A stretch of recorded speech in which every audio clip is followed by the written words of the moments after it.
Today, Future Forward is a moonshot, literally. We'll explore a lunar space station with IEEE spectrum. Living on the moon might be realer than you think. Then VidCon, the Anaheim YouTube Convention Grows up. I'm Steve Rosenbaum. And I'm Alexa Scordato. Let's launch.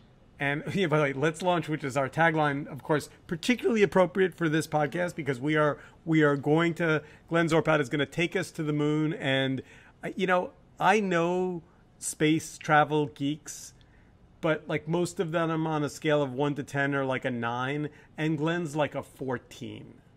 Glenn would get along so well with my dad. For Christmas 2 years ago, I actually flew him and my mom to Florida to go see a rocket launch. Good for, see, now that's a good daughter thing to do.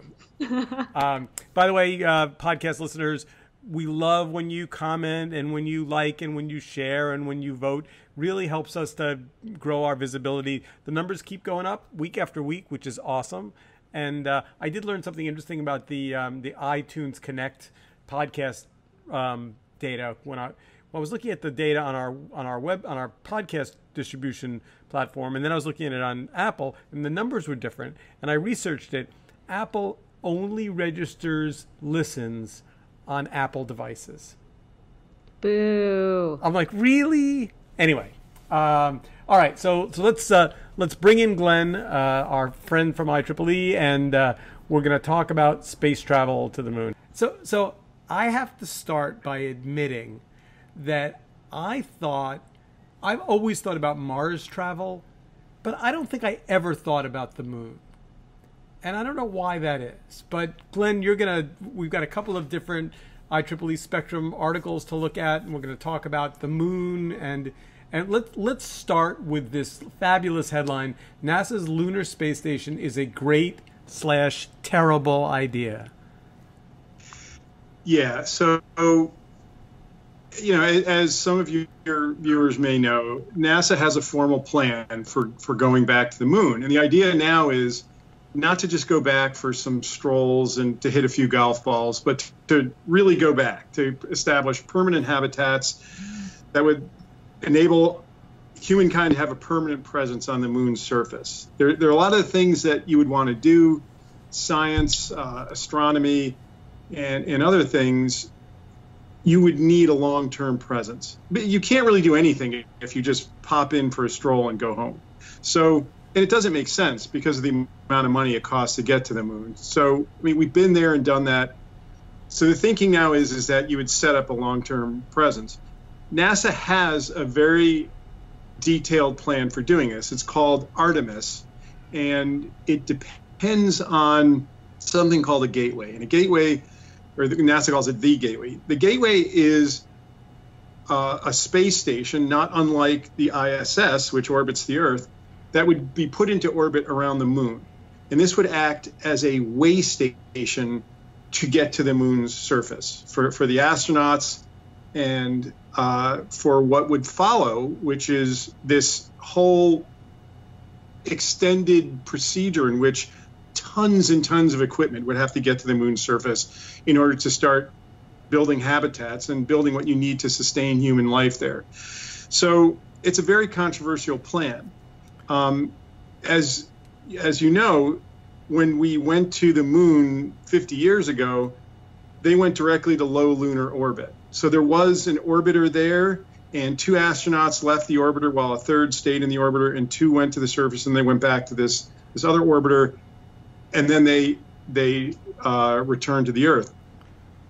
But that was in very low orbit, and it was just basically a spaceship that was just waiting for the astronauts to come back. This thing that NASA's talking about now, the Gateway, would be basically a permanent space station like the ISS in a much higher orbit around the moon.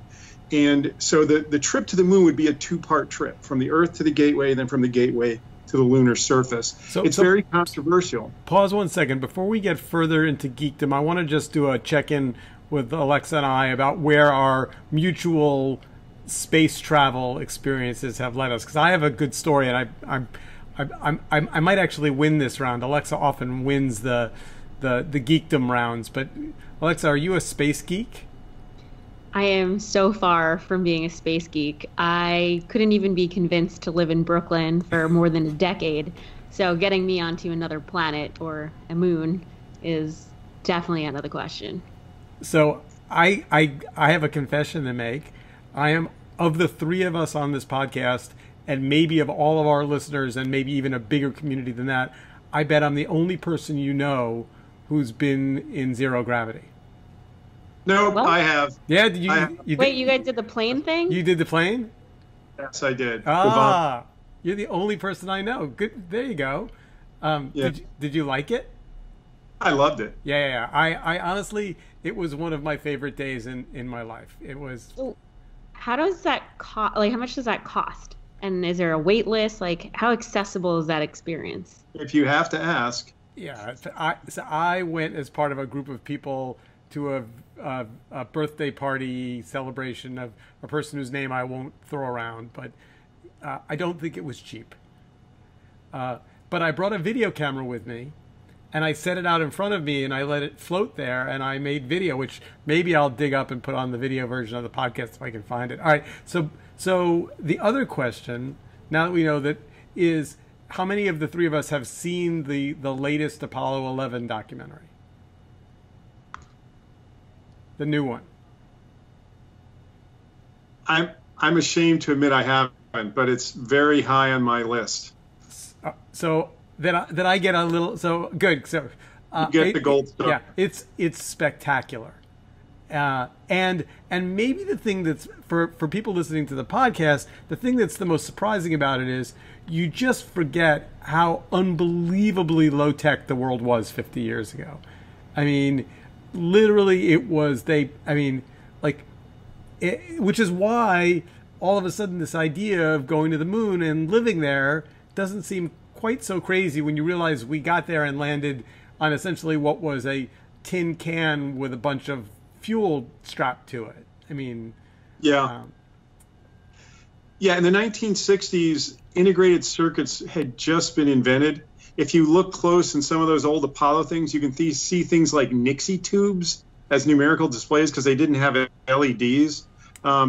It's just that the 50 years of technology have been extraordinary, what we have now that they didn't have. So tell me about why the Lunar Space Station is a terrible idea, other than the fact that Alexa won't go.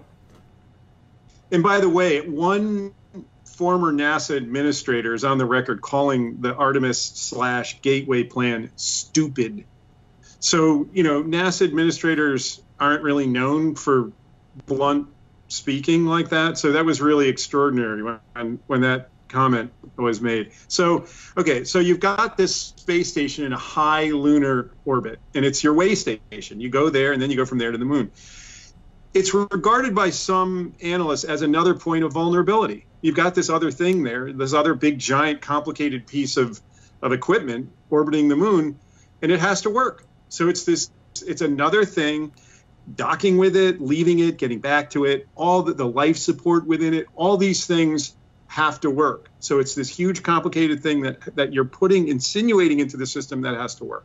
So you're not saying that going, so again, reading deeper into the article, it's not saying that a space station on the moon is a terrible idea, but the strategy with the midpoint, kind of the stopping point is what people are critical of. Exactly. Interesting. I mean, okay. There are a lot of people who don't think we should spend any money on manned space or human space exploration. But none of them are listening to this podcast. I'm sure. Right. Okay. So, I mean, most people who agree that it's a good idea to go to the moon and establish a human presence there, they're fine with that. But the difference comes in how do you do it? And this gateway idea, the gateway station, has really split analysts. Some think it's a good idea. NASA is fully behind it, but there are outsiders who think it's a terrible idea. So let me translate for Alexa. So Alexa, you're going to LA and you can either get a direct flight or you can stop in like Cleveland and they're likely to lose your luggage in Cleveland or the plane won't. That's essentially, for those of you who are not space geeks, you want to fly the direct flight is what you're saying. That's the debate happening in lunar land. Direct versus a holding station. I didn't know. That's great. Okay. Or what if the holding station becomes like Brooklyn? Yeah, yeah. And it's just, it's actually just cooler than the moon. Or Chicago. But so you might ask then, well, why is NASA so insistent? Because NASA is really dug in its heels. They really want this gateway. So you might ask, why does NASA want this gateway? Why does NASA want this gateway, Glenn? Tell us. Thank you, Steve. Thank you. The reason is that NASA feels strongly about a couple of things. One of the things is that they want this whole moon experience to, among other things, create valuable experiences and knowledge for an eventual Mars mission. So long-term habitation and operation of the sort that this gateway will provide will be useful for the next stage, which will be going to Mars. And also building the kind of hardware, spacecraft that you'd need to get to Mars, some of it may have to take place in space. So again, having a platform already in space in what's called cislunar space between the Earth and the moon could be very useful for that. In addition, when the Apollo astronauts went in 50 years ago, and they went all the way to low lunar orbit, and then just popped down to the surface and then back to the low orbit before they came back, they were deep in what's called the moon's gravity well. So although it worked fine, had something gone wrong down there, so low to the lunar surface in that low lunar orbit, it would have been really almost impossible for those astronauts to be rescued. Well, they didn't have anything to rescue them with anyway, so it didn't really matter. But the point is that in this gateway configuration with multiple spaceships and other options, if something went wrong, in what's called this cislunar space, NASA would have options to rescue people. Right, so those are the reasons why NASA wants this. Let's jump to the second article, because I want to make sure we have enough time. The moon dust, radiation, and low gravity, the health risks of living on the moon. So yeah. So now that we've convinced Alexa that she's gotten to Brooklyn, the moon is just one next stop. What would be the dangers and risks of like moon dust? Seems charming, right? Moon dust seems not so charming. Yeah, Alexa's not going to like this. I did go to Burning Man, if that's any... Have you been to Burning Man? I have been to Burning Man, so I can be convinced of doing weird, crazy things. Yeah. All right, so health risks. Fill us in. Okay. What's at risk here? There's several major health risks involved with long-term habitation on the moon. One of them is the moon dust itself. Moon dust is... the moon has no atmosphere, it has no weather, it has no air, it has no weather, it has no wind. So the sand, the tiny fine talcum-like sand, which is actually called regolith on the moon's surface, is very tiny particles, and they are very sharp and jagged. And the reason why they're sharp and jagged is that nothing has ever worn them down. There's no wind, there's no rain, there's nothing like on Earth. Sand is actually much smoother. The motion of the water, even wind just blowing things, it makes this stuff more dull and smooth. Never happened on the moon, never. So moon regolith, or moon dust, is tiny and very jagged. The Apollo astronauts, they got it on their suits. They went back into the command module, and inevitably they inhaled it, and they came down with a kind of respiratory ailment that it wasn't lethal. Obviously, none of them died from it, but it was a kind of miserable sort of bronchitis that affected them. So that's a problem. Another problem is cosmic rays. Cosmic rays are a form of radiation in space. We on Earth are protected from it by a variety of things, including the Earth's magnetic field. Moon doesn't have a magnetic field. So cosmic radiation just streams down onto the lunar surface, and we know that cosmic radiation is harmful to people. This form of radiation is harmful to our bodies. It can interfere with our DNA and cause other problems. They believe that it could cause early dementia. It could also potentially affect vital organs such as our heart. So there are all these things, they have ideas about how to deal with them. But let me get quickly to the third major problem, which is muscle loss, wasting away, literally wasting away. So your muscles, your bones, if they're not, every day we're exposed to gravity. As you get older, you get more and more acutely aware of this. But, you know, without that daily battle against gravity, that's what keeps our muscle mass. But Without it, your muscle wouldn't that just mean going to the gym regularly in your moon base or some version? Okay, so yes. So here's the thing: of the three problems, this one is probably the easiest one to deal with, because remember, you know, the International Space Station I keep talking about, the thing that's been orbiting the Earth for a long time. For a long time, I went around arguing that it was a complete waste of money and time. But in at least this one way, it was not a big waste of money and time. They accumulated an enormous record of research on this very issue. They forced these astronauts to go through a certain kind of exercise. Now, there's no gravity up there. So how do you exercise when there's no gravity? You use isometrics. I saw 2001. I know how that works. Well, isometrics. So specifically, you know, the springy things, like when you were a kid, you had that spring thing, you would go like this. So you, instead of working against gravity, you work against springs, and you do stuff like that. So the space station literally has these really cool treadmills where the astronauts put on a body harness, and the body harness has hooks on the side, and they attach the hooks to springs that go down to the treadmill.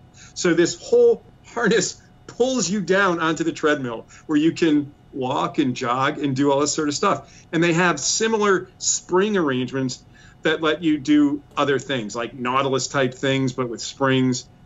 And what they have found, and this is maybe the most important legacy of the International Space Station, is that this will take care of all of your muscle problems and probably your bone problems too. If you do this regularly, you don't run into any problems. All right, last question.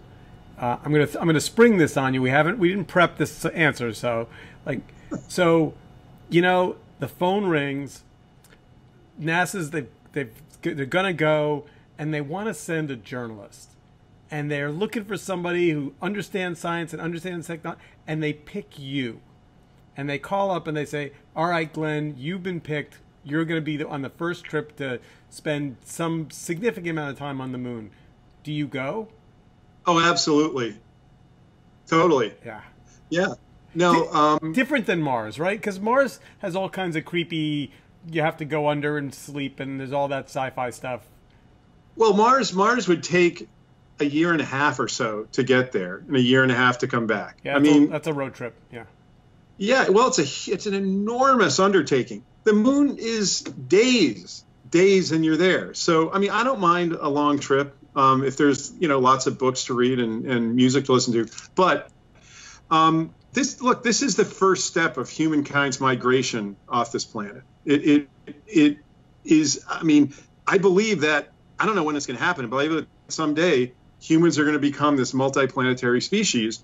I don't expect to see it in my lifetime, but it would be nice to see the start of it, at least the very, very first baby steps, and to be part of it would be just an absolute honor, like few that have ever existed in human history. Yeah, there are risks involved, but you know, they're going to make it as safe as they can, and we'll as a species we'll muddle through it. Glenn, thank you. We are out of time. Thank you for our little trip to the moon. You know, we thought that you were a fan of missiles and nuclear technology when we did that show a couple of weeks ago, but clearly this is another area where you are deeply passionate, and it's really fun to hear you talk about it. So thanks a lot. My pleasure. Thanks very much.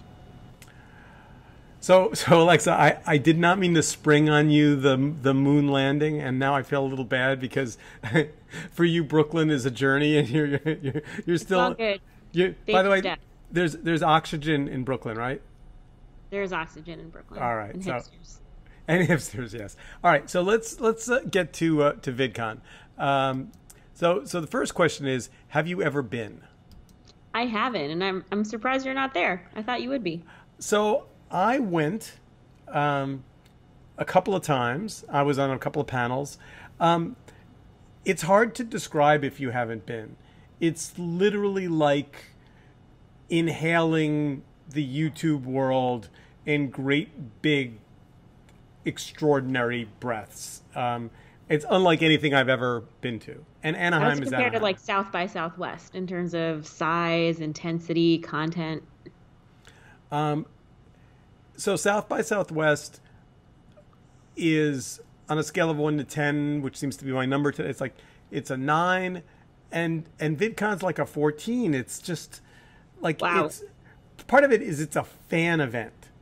So if you've ever been, I've been to Comic-Con, like an anime conference, like big fan conventions. But like that. But like imagine hundreds and hundreds of screaming, piercing 14-year-old girls. Like that. I mean, I was a big teeny bopper, so that's totally my arena. Yeah, no, then you should go because I would probably love it. Yeah, no, it's amazing. Now, the thing about VidCon, a couple of things worth just, and then we'll talk about some issues. I love that you can so easily get me into a room of like 10,000 screaming girls, but not to the moon. Yeah. See, I learn new things about you every week. So VidCon, as a conference, started up as a little thing, kind of in the basement of a couple of creators, and is now, the conference was sold to Viacom last year. Wow. But it is still, friends of mine who are there tell me it is still very much pure VidCon. So a couple of things came out of VidCon this year that we should talk about. One is YouTube is giving creators some new tools to make money. Did that make sense to you, the TechCrunch article?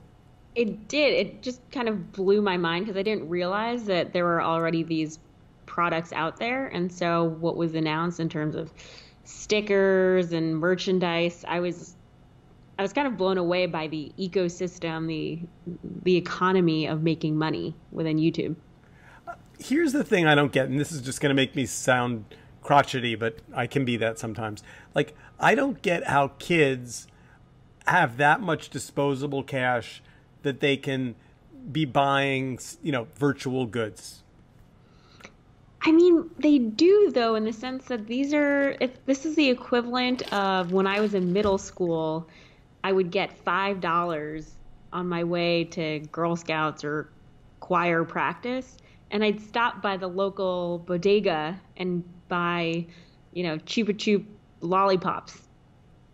It's like 99 cents. And so when it comes to apps or stickers, it's the same cost. Unit cost. So here's why I think this story is really important for our listeners. This is YouTube acknowledging, I think fairly late in the game, that for a whole lot of different interactions, the influencer model isn't going to be it, and advertising isn't going to be it. So, but they can get fans to, buy stickers, for example. And so... Wait, you don't think that this is intrinsically linked with the influencer model? Because it's basically content creators and their local pockets of fans, right? Yeah, but no, because we could do a whole show on influencers, but influencers, are business people. They're people who they're going to pick a makeup brand or a jean brand or whatever it's going to be. They're going to take a big check from the agency and they are going to hawk it. They're going to do events. They're going to become salespeople. But then there's a great big community. Here, if you read the TechCrunch article, it says more than 90,000 channels have used Super Chat, with some earning more than $400 per minute. So I was like, man, I'm doing it wrong. If I'm 90, but of those 90, so think about it. I mean, you know the advertising world and the brand world. If you're Maybelline, of those 90,000 channels, how many are brand safe for you? 3, 4, not 1,000.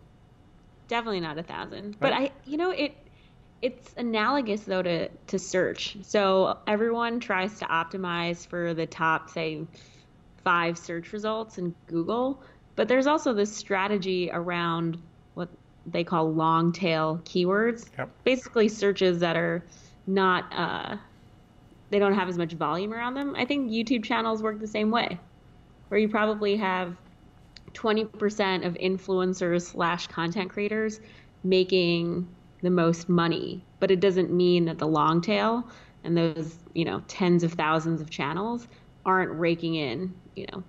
But the reason why I think I'm going to just go back to why I think this is so important, and I'm waving my hands in the air, like this is YouTube. So YouTube went from being a long tail business to being a mass media. We're going to take a handful of channels. We're going to make them brand safe. We're going to take great big checks from Madison Avenue. And now they're saying, hey, you know what? We're going to be both. We're going to be a long tail network, and we're going to be a clean, well-lit, safe brand network. And I think this is a big deal. I think, announcing things at VidCon can be a double-edged sword for YouTube, because even though it is a YouTube conference, there's also lots of people there on Snapchat and lots of people doing other things. And TikTok is huge now. TikTok is huge, huge, huge. And so when you get in front of rabid fans, you have to really get the messaging right, or they turn on you. And anyway, so we have 2 more quick stories that came out of VidCon.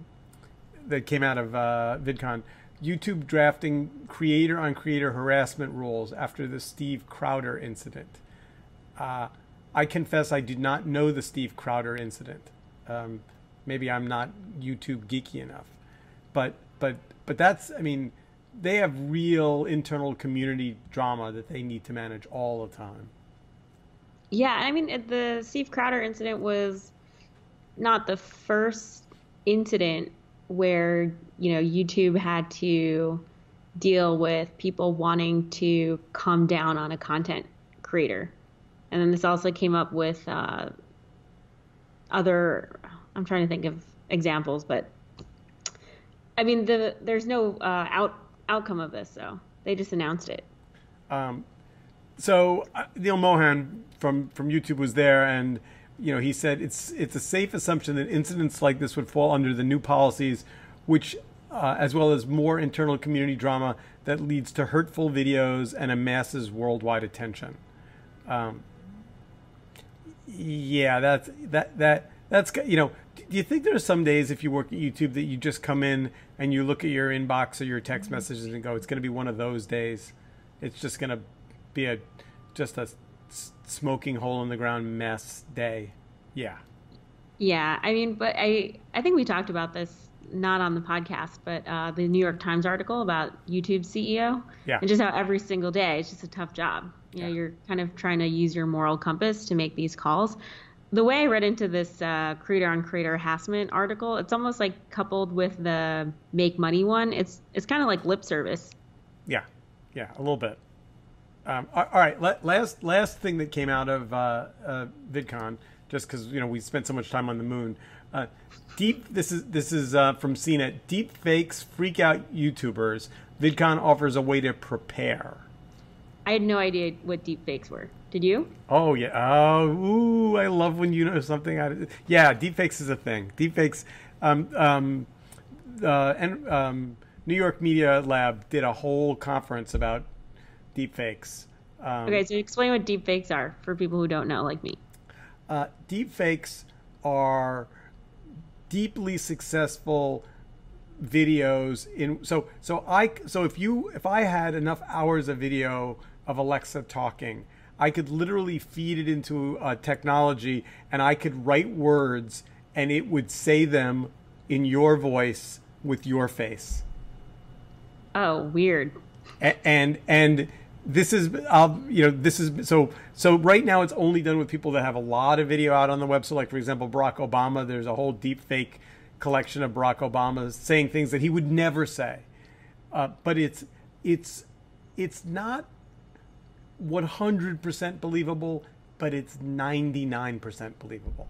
I've seen those like parody videos where people are like not lip syncing, but they're singing along to a song. Yeah. No, this is essentially how we're going to deal with a web in which what you see is fundamentally untrue, and what happens when, and the reason why YouTuber VidCon people are particularly concerned about it is because there's lots of video of them already out there that you can feed an algorithm so that you can actually build a deep fake out of them. Wow.